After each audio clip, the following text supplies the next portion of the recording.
The fourth commandment is the most comprehensive of all the 10 commandments that God has given to mankind. Let us take a look at what the commandment says. Exodus chapter 20, reading from verse 8. Remember the Sabbath day to keep it holy.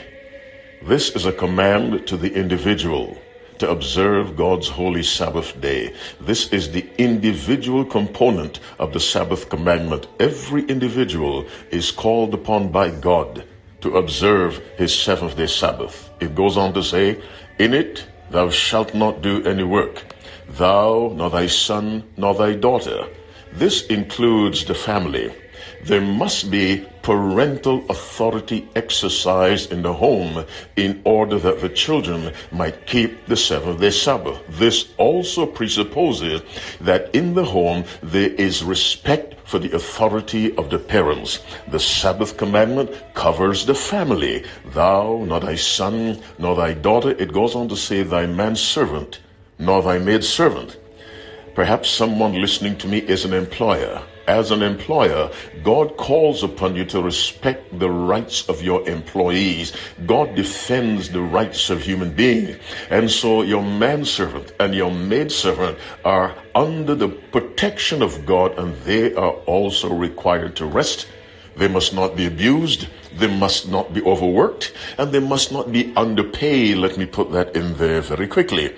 It goes on to say, thy stranger that is within thy gates. Perhaps in your city, in your town, in your village, there's someone not of your nation. There's someone not of your tribe. The Bible says the righteous standard of God also covers that person, and we ought to see that person as someone of value in the eyes of God, of such value that the standard of righteousness covers that person. And so the stranger that is within thy gates, let's say someone listening to me, you're from Japan, you're from Sweden, you're from Turkey, the United States, you're from Brazil, you're from Nigeria, and there's someone in your country not of your nationality. That person must be respected. The Sabbath commandment takes care of that. The Sabbath commandment also says, thy cattle. The cattle there can represent the environment. The commandment of God covers the environment. And so the commandments of God, the Sabbath commandment, is comprehensive. What this teaches us, that God has one standard for all. When I say all, I mean the universe. Yes, the universe, not just this earth. What does that mean to us? The universe is run by the law of God, and the kernel, the heart and soul of that law is the Decalogue, which we know as the 10 commandments. As you keep the Sabbath today, remember, it includes your personal interaction with your God. It includes your role as a parent who exercises godly authority in your home, so that those in your home respect the Sabbath day. It includes your relationship with your employees, so that you treat them with respect and grant them their God-given rights. It includes someone not of your nation, or your tribe, or your clan, or your group.